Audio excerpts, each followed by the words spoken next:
there's always positive things in your life.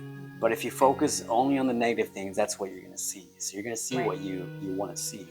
And manifest more negative too, and right? manifest more negative. Like so if you want to, if you want to go to that next level, you want to see things happen in your life, you need to start seeing positive things in your life instead of that negative stuff. Yeah, so. Yeah, that's good.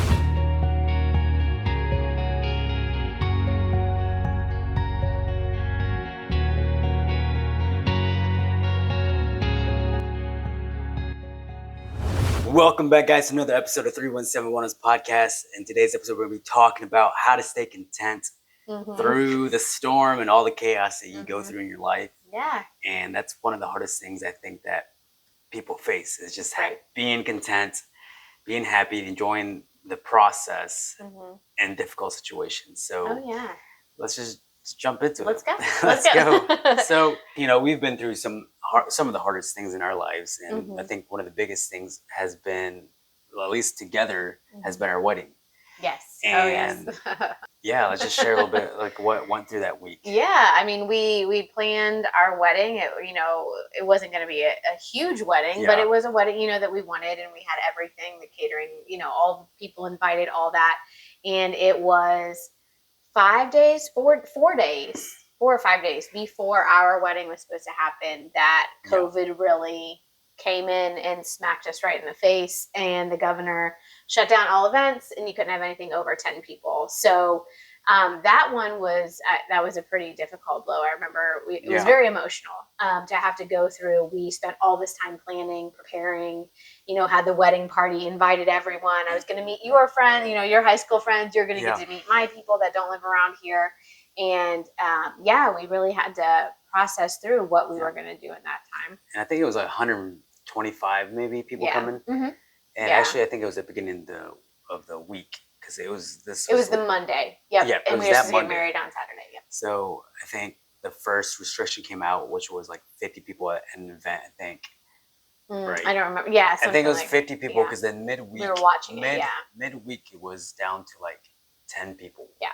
So I think at the beginning of the week we're like kind of freaking out, like, hey, we have to make decisions here of who we're gonna invite, who we're gonna have to tell you can't come, and that was one of the hardest parts. And you and I had to really have that conversation, and especially at the beginning, especially at the middle of the week, where we were like, okay, are we just gonna throw this wedding out the window and just try to figure out another time? And both realized like we committed to this process, or we committed to this wedding.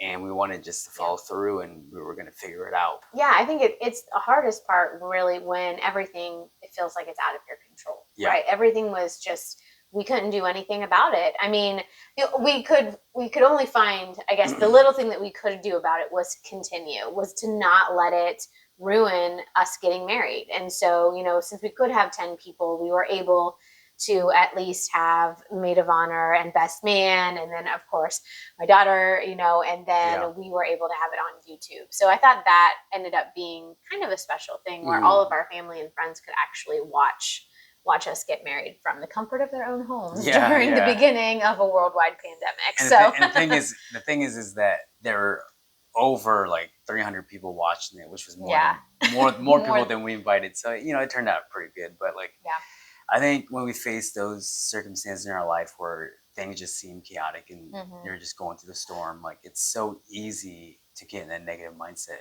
It's so easy to be like, oh, woe is me. But I think it's okay to feel those emotions when you're going through that. What is your perspective on like how you deal with that?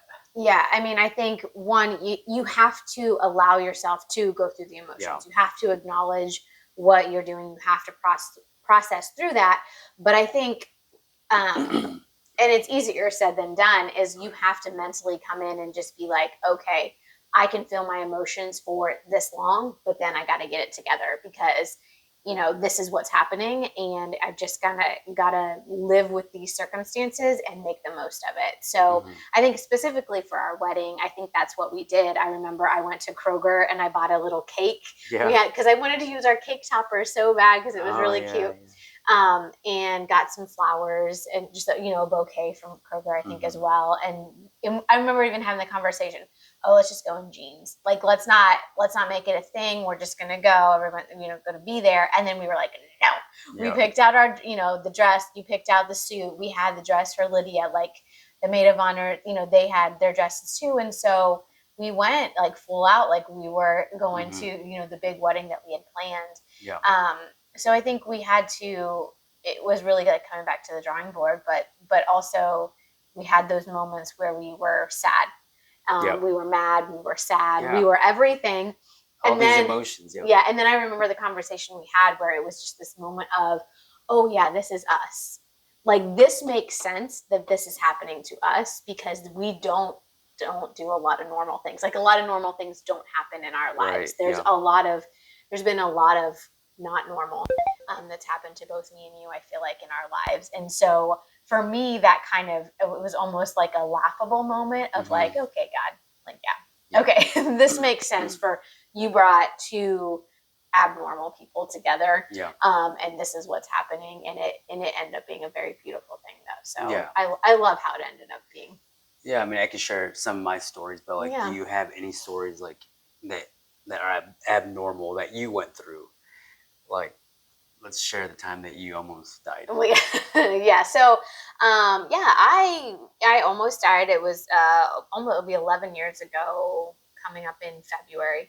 And so, that was, I got sick and I didn't think anything of it. And I thought I was getting better. And then, 12, 15 hours later, my brother is banging on my bathroom door and trying to give me water. And I had passed out. And so he had to call the ambulance. I lived by myself.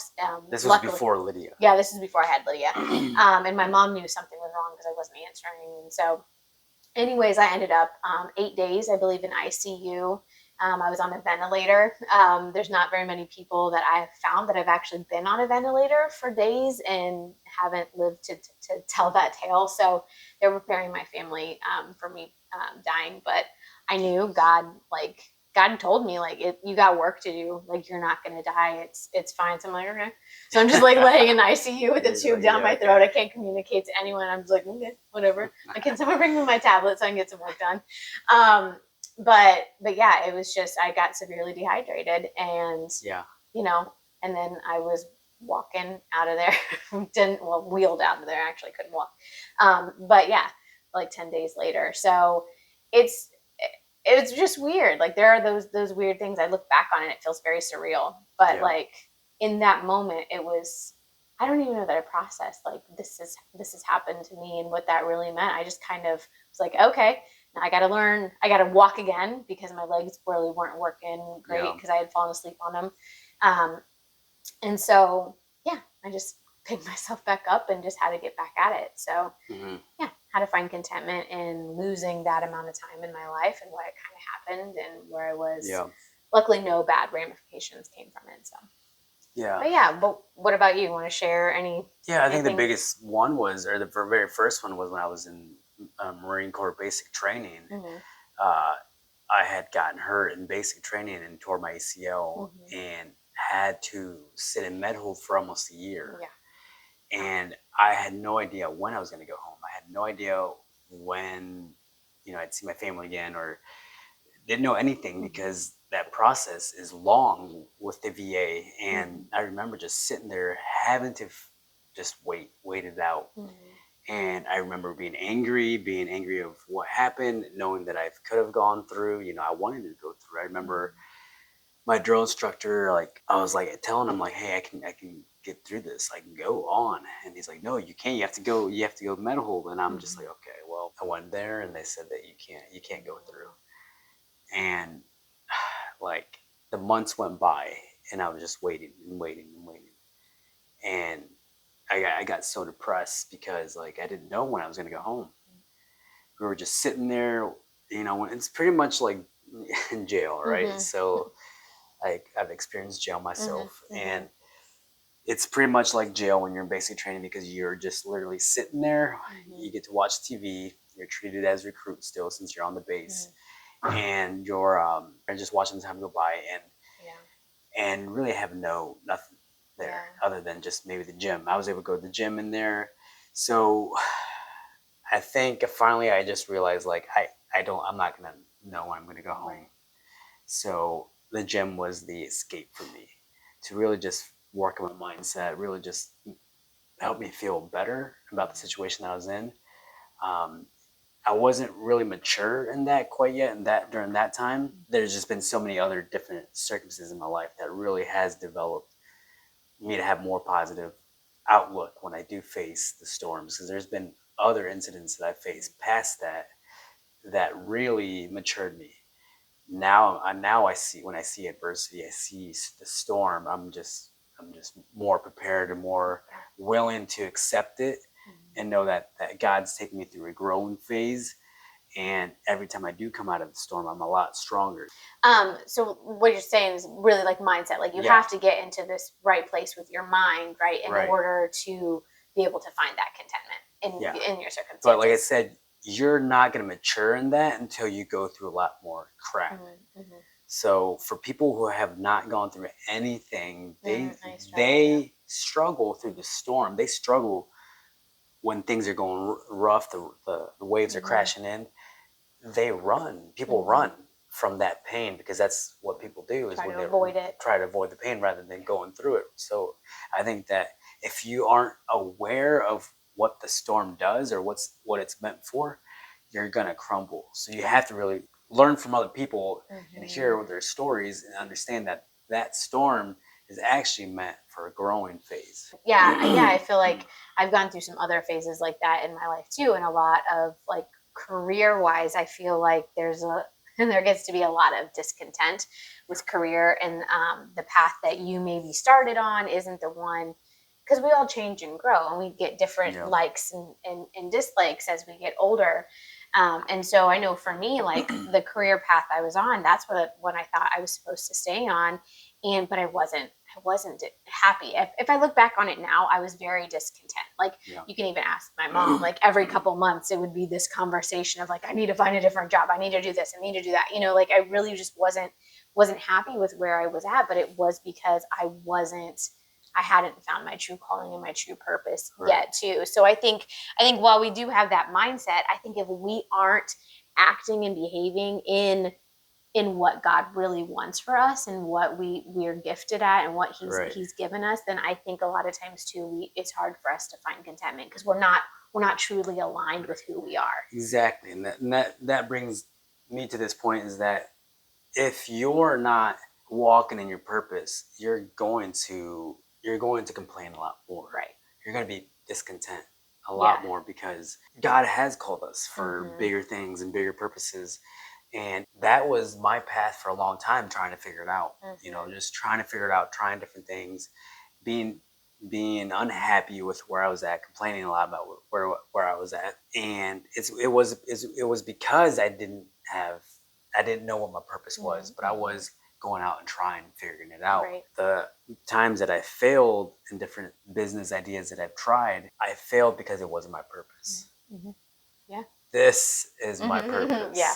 This is what we're supposed to be doing, is sharing our stories, sharing our knowledge, and helping other people in their life. So that is a purpose that carries you through all the things that you have to go through to really be walking in that purpose. So I'm not fully in my purpose yet because I'm still working a job that I don't like, but it helps bring that joy. It helps bring that happiness while I'm at that job that I don't like. So I think once you tap into it, you're gonna be more happy. But in that waiting phase, if you have no idea where you're at, you got to start working on figuring it out. Right.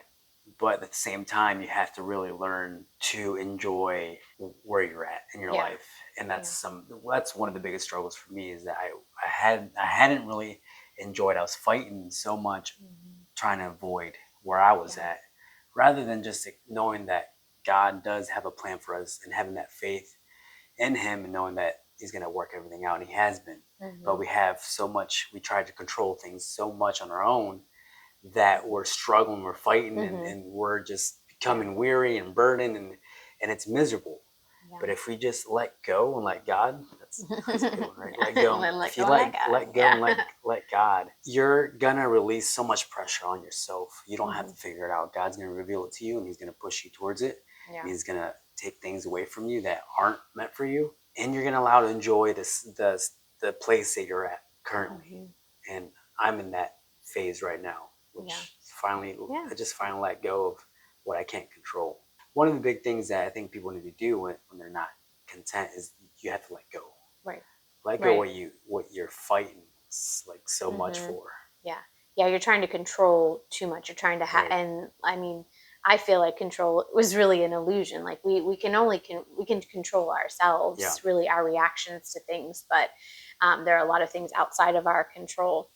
So yeah. I mean, so I think, for example, like when I was single, you know, a lot of single men out there want that relationship, want to get married, want to have kids, and they're just going out and doing stupid stuff that they shouldn't do, knowing that they shouldn't do it, because especially if you're a believer, knowing that you should wait on God because God will deliver, and they just are impatient.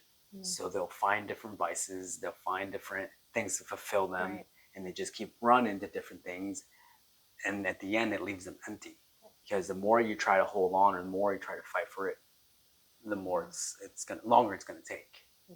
Yeah, I mean, it's a hard spiritual road, because we're talking about too, like, a lot of more like worldliness and like what we see around us and what we think we should have or what we think we should be. And this is really, contentment is really a condition of your spirit, right? And your connection to God. And so if you aren't, like we said, living in your purpose, or if there, you know, even if it's just a hobby, it doesn't have to necessarily be your career. If there is a part of your, you know, you that you know, you like to evangelize or whatever it is, or you like to write or whatever, and if that's not what you're making money with, maybe it's something you're doing that you can find contentment and purpose in on the side. But if you're not getting that spiritual connection, and you're not feeling that contentment deep within you, then yeah, it's just going to be, I mean, that's what we're looking for. And I think that's what we're really talking about here, is that spiritual contentment, where you're not searching for other things outside of yourself to try to make you feel better or about your situation or whatever it is. So that takes a lot of, I mean, it does take a lot of sitting with God. It takes a lot of sitting with yourself and writing things down and processing through things a lot of times to really find contentment. So I remember when I was single, like I was wanting and desiring to have a family and be married, and a lot of people that were younger than me were getting married, having kids. My niece was getting married for me, so it was just it was so devastating, because like I was like 27, 26 when all this was happening. I was just so angry at God, so frustrated with where I was at. But then as I continued to just grow and just finally truly find contentment with just being where I was at, God revealed you. He brought you into my life, because I let go. In all these last few years working with Amazon, I fought it. I'm like, God, don't want to be here. God, I know that I'm capable of doing more. I know that I want to do more. I know you have a purpose for me. I don't want to be here. But I realized that God just wants us to be obedient. God wants us to love him more than anything. He wants us to just be willing to have faith, to be willing to listen. So that's something that I've been dealing with where I've been at, and finally learning to let that go. Everything's all the same process. And a lot of times too, I mean, when we are in a situation where we don't feel contentment and it's hard to find that, I mean, when you were talking about that, I was just thinking, like, we do make our own decisions. We have free will, and sometimes we make the wrong decision where there are consequences, and you may not be in a situation at it for a time where you can find contentment, and that's because maybe you just kind of veered off and you've made a decision where it's harder to, because it has taken you down a path that wasn't in alignment with what you should be doing. But that doesn't mean you can't ever find contentment again. You can't, you know, course correct and get back where you're at. But, you know, sometimes, we make decisions in our lives, and it's either for good or for bad, and we have to deal with the consequences. And if we, you know, we can try our best to find contentment in either one of those situations, but sometimes contentment's just going to be harder to find because it wasn't what should have been for us. So, you know, I'm sure that's happened. I know that's happened in my life, and I'm sure it's happened in yours too. But when we're able to then correct, it's almost like a refreshing feeling. I remember when I really felt like I had this moment where I was like, oh, I'm content. Like I was content in where I was at in life, and it felt very relieving to just feel this moment of I'm not trying to control. I think that's what it was. I'm not trying to control everything around me or think about these steps or this next step or trying to fight what was happening in my life. I just kind of had let it go, and I was like, yeah, dang it. If I had only let go of that control a little bit earlier, I could have been more content along the way. And those are universal laws. The more you control things in your life, the less try to the harder it's going to be for you. Yeah. So I guess my biggest tip is to enjoy where you're at in your life, but start working towards where you want to go. Yeah. And if you have no idea where you want to go, then connect with God, connect with your Creator. Yeah. He's going to give you the vision and the guide dream, you. Yep. and he's going to guide you. That's what he's done for me, and that's why we're here. So enjoy the process, enjoy the people around you, enjoy the moments, and learn to let it go. Just let it go. Let God. Let it go just and be let happy. God. Just be happy. It's all about your perspective, and it's all about your mindset. So when you're in, like for example, when I'm in work, seeing myself become negative, I start thinking, what's this job doing for my family? You know, I start thinking positive. Yeah. Find the positive things in my life. Like, what's this job doing for my family? It's providing for my family. It's still allowing me to come home and work on my dreams, my goals. I'm listening to my podcast in there. Yeah. So, there's always positive things in your life. But if you focus only on the negative things, that's what you're going to see. So you're going to see what you want to see. And manifest more negative too, and right? Manifest more negative. So if you want to go to that next level, you want to see things happen in your life, you need to start seeing positive things in your life instead of that negative stuff. Yeah, yeah, that's good. That's real good. Good last word. Yeah. All right, guys, that's going to be it for this video. Thank you guys so much for watching. Hopefully you learned something and enjoyed it. If you did, make sure you give a thumbs up. Leave any comments down below if you have any questions. And yeah, head over to 317wellness.com for any services that we provide. She does coaching, consulting, and you have your free high protein recipes too. Yeah. Yes. So check it out. Thank you guys so much for watching again. And until next time, we'll see you later. Bye. Peace.